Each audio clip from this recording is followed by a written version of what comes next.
The billionaire's loneliness. Damian Blackwood stared at the golden wedding invitation on his mahogany desk, watching it catch the afternoon light streaming through the floor-to-ceiling windows of his Manhattan penthouse office.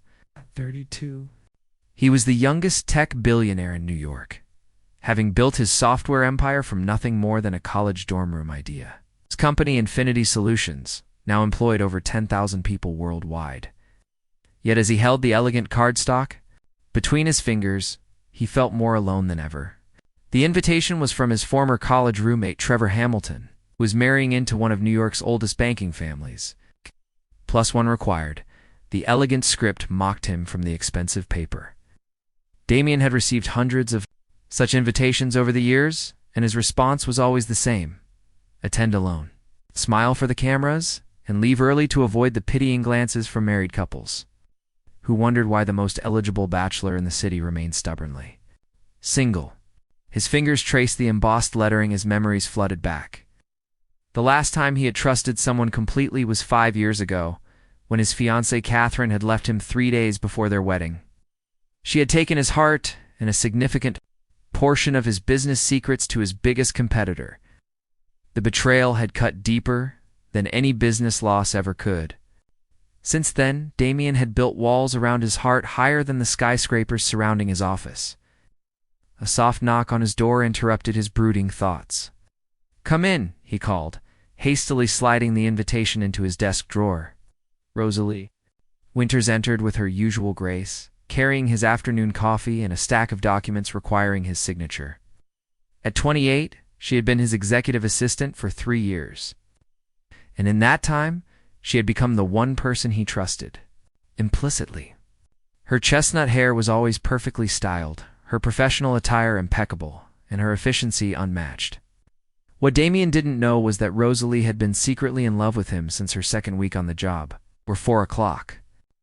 Meeting with the investors has been moved to tomorrow," she said, setting the coffee down on his desk with practiced precision. "And your mother called? She wants to know if you're bringing anyone to the Hamilton wedding." No. Damian's jaw tightened.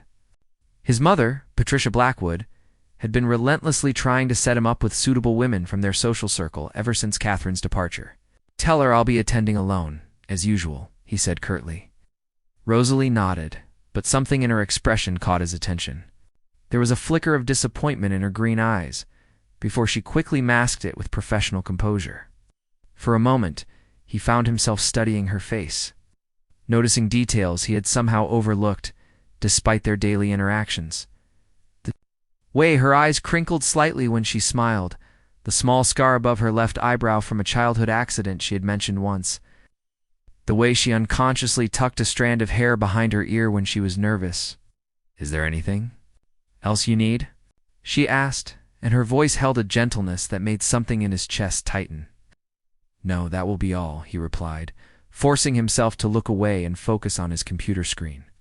The assistant's secret after Rosalie left his office. She walked slowly back to her desk in the outer reception area, her heart heavy with unspoken words.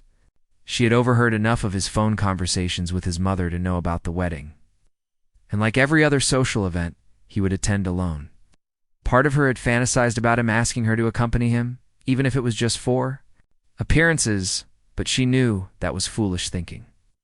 Rosalie came from a modest background in small-town Pennsylvania. Her father had been a mechanic, her mother a schoolteacher. She had worked her way through business school on scholarships and part-time jobs, dreaming of making it in New York City. When she landed the job as Damian's assistant, she thought she had won the lottery. The salary was more than she had ever imagined, and working closely with one of the most innovative minds in technology was incredibly inspiring. What she hadn't expected was to fall hopelessly in love with her boss. It had started innocently enough.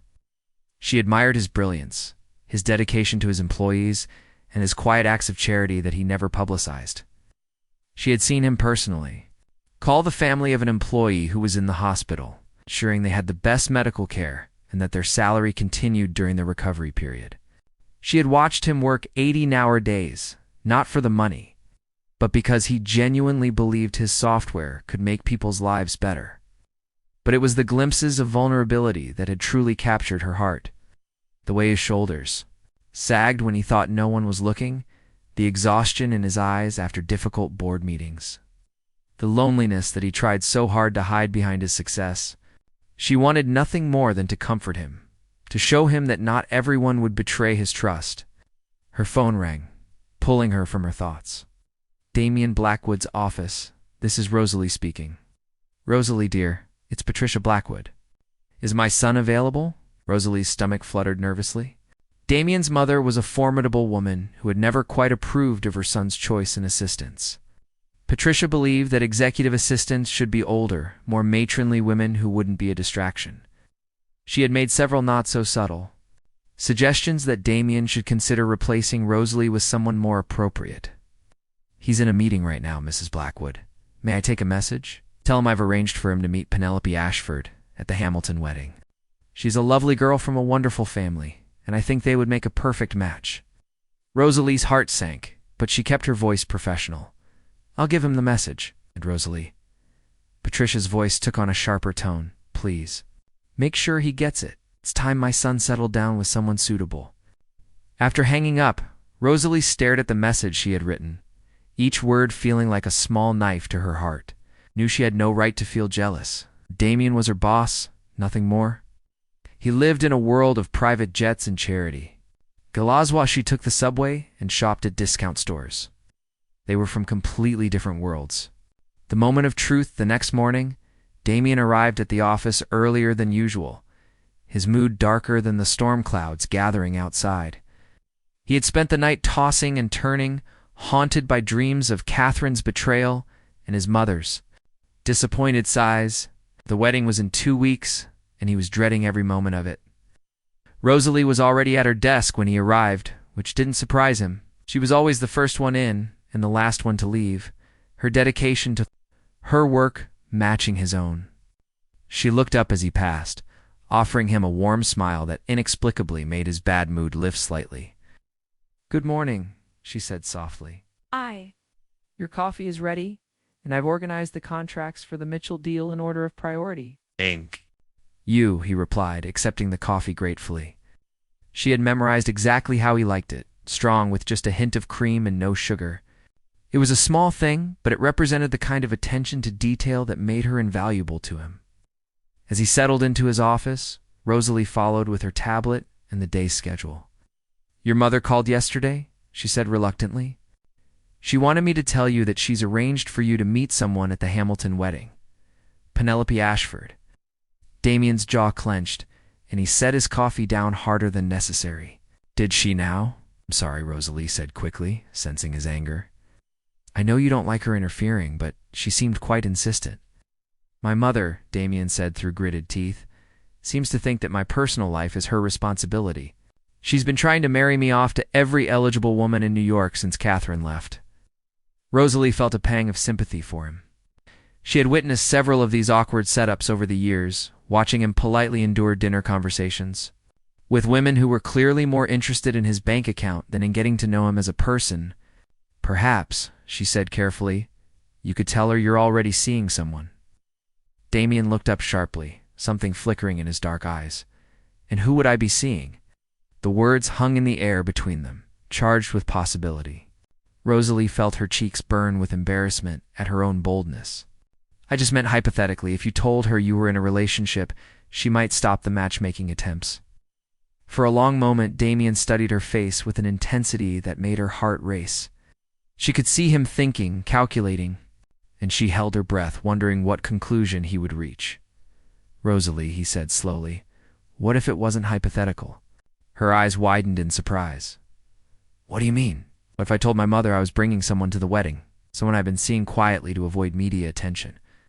His voice was carefully neutral, but she could see the tension in his shoulders. But you're not seeing anyone, she said softly.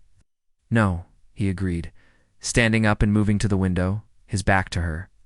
But I could be, for one evening, just to get my mother off my back and avoid another one of her setups. Began to pound so loudly she was sure he could hear it. Are you asking me to pretend to be your girlfriend? He turned around, his expression serious but not unkind. I'm asking if you would consider accompanying me to the wedding as my date. It would just be for appearances, of course. Professional courtesy extended to personal circumstances. The rational part of Rosalie's mind screamed warnings at her. Mixing personal and professional relationships was dangerous, especially when her feelings were already so complicated. But the part of her that had dreamed of being on his arm, of dancing with him, of being the woman who made him smile, was already nodding before she could stop herself. "Yes," she whispered, "I'll do it." Something shifted in Damien's expression, a warmth she had never seen before, flickering in his eyes. "Thank you," he said quietly. "I know it's asking a lot." "It's not asking anything I wouldn't gladly give," she replied, and immediately realized how that sounded. Heat flooded her cheeks again, but Damien didn't seem to notice her embarrassment. "We'll need to discuss the details," he said, moving back to his desk with renewed energy. "Background story, how long we've been together, how we kept it quiet. We'll need to make it convincing." They began to plan their fictional romance. Neither of them realized that the line between pretense and reality was already beginning to blur. What started as a simple business arrangement was about to become the most dangerous game either of them had ever played, preparing for deception 2 weeks before the Hamilton wedding. Damien found himself in unfamiliar territory, shopping for women's clothing. He had insisted on taking Rosalie to the most exclusive boutiques in Manhattan to ensure she looked the part of a billionaire's girlfriend. Standing outside the Chanel store on Fifth Avenue, he realized how little he knew about the woman who had been by his side for 3 years. "I can't afford anything in there," Rosalie whispered nervously, her green eyes wide as she stared at the pristine storefront. "My entire year's salary wouldn't cover one dress." "You're not paying," Damien said firmly, placing his hand on the small of her back to guide her forward. The simple touch sent electricity through both of them. "Consider it a work expense. You're doing this for the company's benefit?" The sales associates at Chanel treated them like royalty the moment they recognized Damien. Within minutes, Rosalie found herself in a private dressing room, surrounded by gowns that cost more than her car. Each dress was more beautiful than the last, but she felt like an imposter trying them on. When she emerged wearing a midnight blue silk gown that hugged her curves perfectly, Damien's breath caught in his throat. The woman standing before him bore little resemblance to his efficient assistant. This was a goddess, elegant and radiant, who belonged in his world of luxury and power. "You look incredible," he said softly, his usual composure cracking. Rosalie blushed under his intense gaze. "It doesn't feel like me." "Maybe that's the point," he replied, stepping closer. "Tonight, you're not my assistant. You're the woman I'm falling for." The words hung between them, both knowing they were meant to be practice for the wedding, yet feeling far too real.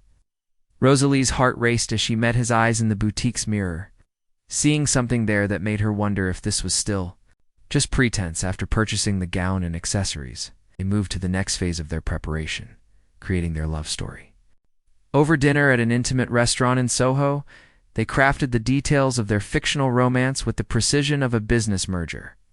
"We've been secretly dating for 6 months, Damien said, making notes on his phone. "We kept it quiet to maintain professionalism at work." "How did it start?" Rosalie asked, playing with her wine glass nervously.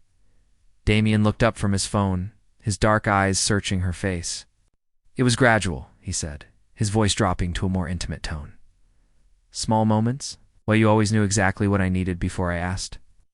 How you stayed late to help me prepare for the Morrison presentation, even though it wasn't your Job.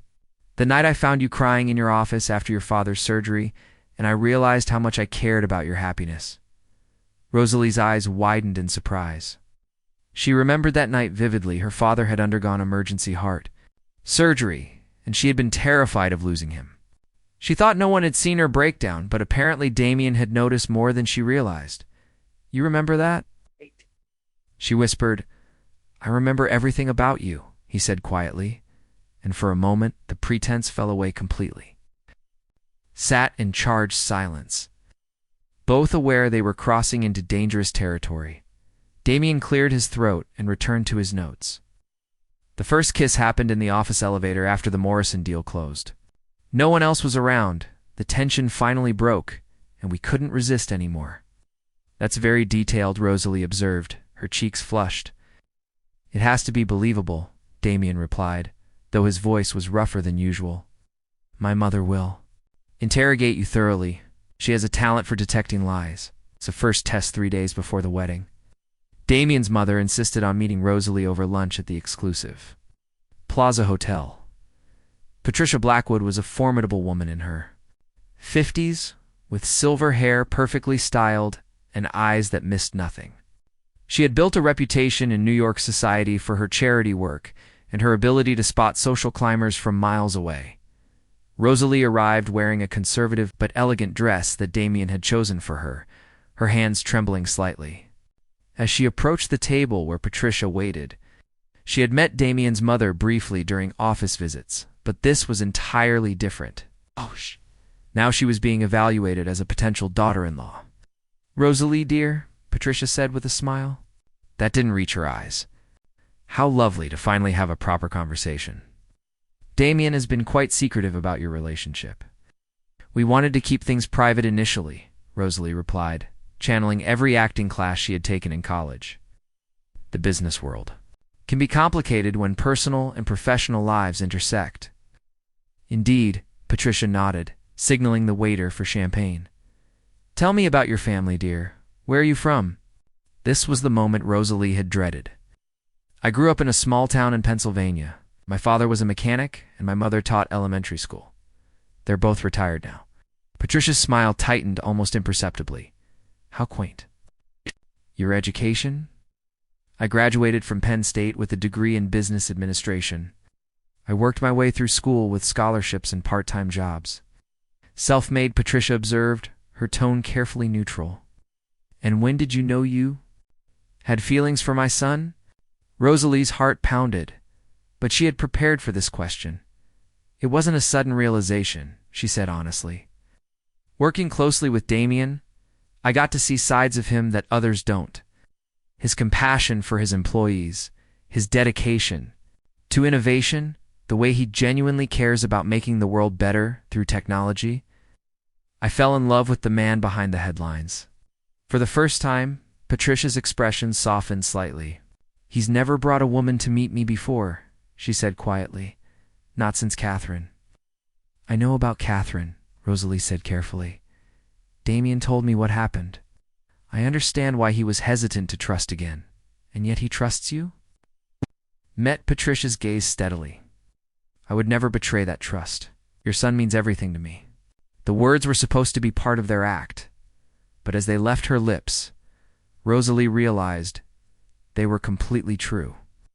She loved Damien Blackwood with every fiber of her being, and she would protect him from any harm, even if it meant sacrificing her own happiness. Patricia studied her for a long moment, then nodded slowly. I believe you, she said finally. Welcome to the family, dear. The night before the evening before the wedding, Damien found himself pacing his penthouse apartment like a caged animal. Tomorrow night, he would have to convince hundreds of people that he was in love with Rosalie, when the truth was far more complicated. Somewhere during their weeks of preparation, the lines between reality and fiction had become impossibly blurred. His doorbell rang, interrupting his thoughts. He opened it to find Rosalie standing in the hallway, looking nervous and beautiful in jeans and a simple sweater. I'm sorry for coming by unannounced, she said quickly. I just needed to talk through everything one more time. I'm terrified. I'll mess something up tomorrow. Come in, he said, stepping aside. You won't mess anything up. You're perfect with my mother. Rosalie walked into his living room, taking in the floor-toozling windows that offered a breathtaking view of Central Park. This was the first time she had been to his home, and the space reflected his personality, elegant but not ostentatious, with clean lines and unexpected touches of warmth. Your mother is formidable, she said, turning to face him. I can see where you get your intensity. She liked you, Damien observed, moving to pour them both a glass of wine. That's no small accomplishment. Did she really? Or was she just being polite? Trust me, my mother doesn't do polite when she disapproves of someone. She once made my college girlfriend cry at dinner by asking her to explain the difference between gross and net profit. Rosalie laughed, despite her nerves. Remind me never to get on her bad side. They settled on his couch, the wine helping to ease some of the tension between them. Outside, the city twinkled with lights, creating an intimate atmosphere that made their pretense feel dangerously real. "Damien," Rosalie said softly, "can I ask you something personal? After everything we've shared these past few weeks, I think we're past formal boundaries. Why did Catherine really leave? You said she took business secrets, but there has to be more to it." Damien was quiet for a long moment, staring into his wine glass. "She said she loved me," he finally said. "For 2 years, I believed her. I opened my heart completely, shared my dreams, my fears, my business strategies. Then 3 days before our wedding, I discovered she had been passing information to Titan Corp the entire time. Our relationship was just an elaborate corporate espionage operation." "Oh, Damien," Rosalie breathed, her heart breaking for him. "The worst part wasn't losing the business advantage," he continued. "It was realizing that nothing between us had been real. Every kiss, every declaration of love, every intimate moment, it was all calculated deception." Rosalie set down her wine glass and turned to face him fully. "Not every woman is like Catherine. Some of us are capable of loving you for who you are, not what you can provide." Their eyes met, and the air between them crackled with tension. Damien reached out slowly, tucking a strand of her chestnut hair behind her ear. His fingers lingered against her cheek, and she leaned into his touch. "Rosalie," he whispered, and she could hear the war between desire and caution in his voice. "I know this is complicated," she said softly. "I know tomorrow is just pretense, but right now, in this moment, can we forget about contracts and business? Arrangements? We just be 2 people who care about each other?" Instead of answering with words, Damien leaned forward and captured her lips with his. The kiss was gentle at first, tentative, as if he was afraid she might disappear. But when she responded, threading her fingers through his dark hair and pulling him closer, the kiss deepened with years of suppressed longing. When they finally broke apart, both were breathing hard, their foreheads resting against each other. "This changes everything," Damien said quietly. "I know," Rosalie replied. "But maybe it was always going to change. Maybe we were just fooling ourselves thinking we could pretend." The wedding day revelation, the Hamilton wedding, was everything Damien had expected, an ostentatious display of wealth and social status held at the Metropolitan Museum of Art. As he and Rosalie arrived in his private car, photographers lined the entrance, eager to capture images of New York's elite. But for the first time in years, Damien wasn't dreading a social event. Having Rosalie on his arm, resplendent in her midnight blue gown, made him feel like he could conquer the world. "Remember?" he whispered as they approached the red carpet. "We're madly in love and can't keep our hands off each other. That won't be difficult to fake," Rosalie replied, her words causing his heart to skip a beat. They posed for photos, Damien's arm around her waist, both of them smiling genuinely for the first time either could remember at such an event. The cameras captured every moment, the way he looked at her, like she was the only woman in the world. The way she leaned into him as if he was her anchor in a sea of strangers. Inside the museum's great hall, it's transformed into a winter wonderland. With white roses and crystal chandeliers, they mingled with the other guests. Damien introduced Rosalie to business associates and old friends, watching with pride as she charmed everyone with her genuine warmth and intelligence. She wasn't putting on airs or trying to impress anyone. She was simply being herself. It was more captivating than any performance could have been. "She's lovely," commented Margaret Vanderbilt, one of New York's most influential socialites. "Where has she been hiding?" "She's been right under my nose for 3 years," Damien replied, realizing how true that statement was. "I was just too blind to see what was right in front of me." As the evening progressed, Damien found himself forgetting that their relationship was supposed to be fake. Dancing with Rosalie to the string quartet's romantic melodies, he felt more complete than he had in years. Her head rested on his shoulder, and he could smell her subtle perfume, feel the silk of her gown beneath his hands. "I could get used to this," she murmured against his neck. "So could I," he admitted, his voice rough with emotion. "But they're perfect." Evening was about to be shattered. The enemies returned as they returned to their table after dancing. Damien froze at the sight of a familiar figure approaching. Catherine Mills, his former fiancée, walked toward them with the predatory grace of a woman who knew she held dangerous secrets. She had changed little in the 5 years since their relationship ended, still beautiful, still calculating, still dangerous. "Damien," she purred, her red lips curved in a smile that didn't reach her cold blue eyes. "How wonderful to see you again." And with such charming company, Rosalie felt Damien tense beside her. His protective instincts immediately activated. She had seen photos of Catherine in old magazines, but meeting her in person was different. This woman radiated the kind of confidence that came from knowing she could destroy lives with a few well-chosen words. "Catherine," Damien said coldly, "I didn't realize you were on the guest list." "Oh, you know how these things work," Catherine laughed, her gaze studying Rosalie like a predator evaluating prey. "Business connections, social obligations. Besides, I was curious to meet your new secretary girlfriend." The words were delivered like a slap, designed to humiliate and diminish. Rosalie felt heat flood her cheeks, but before she could respond, Damien stepped forward, his voice deadly quiet. "Rosalie is far more than my assistant," he said firmly. "She's the woman I love, and I won't tolerate disrespect toward her." Catherine's eyes glittered with malicious amusement. "Love? How quaint. Tell me, darling," she addressed Rosalie directly. "Does he know about your little secret? About why you really took the job as his assistant?" Rosalie's blood turned to ice. There was no way Catherine could know about her financial troubles, about the gambling debts her brother had accumulated that had forced her to take the highest-paying job she could find. But the knowing look in Catherine's eyes suggested otherwise. "Don't know what you're talking about," Rosalie said, fighting to keep her voice steady. "Don't you?" Catherine pulled out her phone, scrolling through what appeared to be a collection of documents. Bank records are such interesting reading, especially when they show large cash deposits coinciding with sensitive business deals at Infinity Solutions. One might almost think someone was being paid for inside information. The accusation hit like a physical blow. Damien's face went pale, then flushed with anger as he turned to look at Rosalie. In his eyes, she saw the same betrayal and hurt that Catherine had inflicted 5 years earlier. "That's not true," Rosalie said desperately. "Damien, whatever she's showing you, it's not what it looks like." But the damage was done. The documents Catherine displayed were convincing forgeries designed to make it appear that Rosalie had been selling company secrets. To a man who had already been burned by corporate espionage disguised as love, the evidence seemed damning.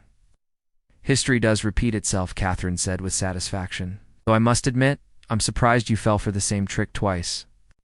Damien, a woman from a poor background, suddenly devoted to you, with access to all your business secrets. It's almost too easy." The truth revealed, the confrontation was drawing attention from other guests, and Damien knew they needed to move somewhere private. He guided Rosalie away from the main hall and into a quiet corridor of the museum, his mind reeling with Catherine's accusations. "Please," Rosalie said, tears streaming down her face. "Let me explain. Those documents are fake. I've never betrayed you, never stolen anything. I love you, Damien. Everything I've felt for you is real." "Is it?" Damien asked, his voice hollow with pain. "Or am I just the fool who believed in love twice and got burned both times?" "Not a fool," Rosalie said firmly, reaching for his hands. "You're a good man who deserves to be loved completely and honestly. Yes, I took this job because I desperately needed the money. My brother had gambling debts, and our family was about to lose everything. I'd never ever used my position to hurt you or your company." Before Damien could respond, his phone buzzed with an urgent message from his head of security. Catherine had been under FBI investigation for corporate espionage involving multiple companies. The documents she had shown them were part of an elaborate scheme to frame Rosalie and deflect attention from her own crimes.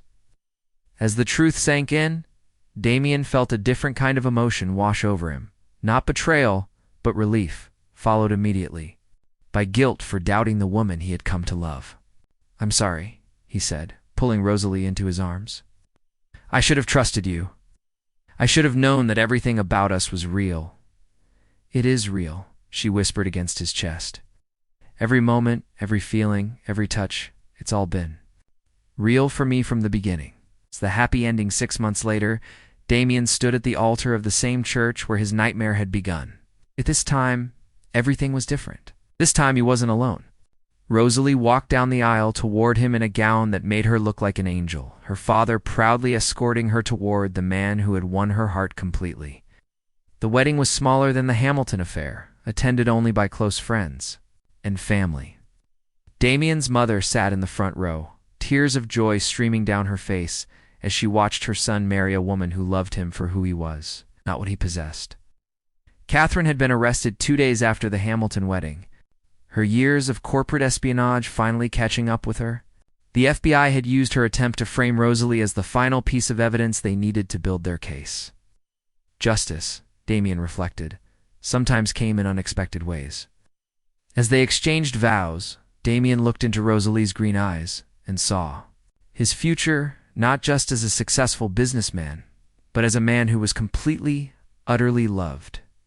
"I promise to trust you," he said as part of his vows, "to believe in us even when the world tries to tear us apart, and to love you with everything I have for the rest of my life." "And I promise," Rosalie replied, her voice strong and clear, "to stand by your side as your equal partner in all things, to support your dreams while building my own, and to show you every day that real love exists and it's worth every risk." When the minister pronounced them husband and wife, their kiss was met with thunderous applause from their guests. But for Damien and Rosalie, the rest of the world had faded away. They had found something that both had thought was impossible, true love that conquered all obstacles. As they danced their first dance as husband and wife, Damien whispered in her ear, "Thank you for saving me from a life of loneliness." "Thank you," Rosalie replied, "for showing me that fairy tales can come true, even for ordinary girls from small towns." They had started as boss and assistant, moved to fake lovers, and ended as true soulmates. Their love story proved that sometimes the greatest treasures are hidden in plain sight, waiting for the right moment to be discovered. And sometimes, the best things in life come to those brave enough to take a chance on love, even when it seems impossible. In the end, the CEO thought he would be alone at the altar. But his secretary's stunning entrance had changed everything, not just for one night, but for the rest of their lives.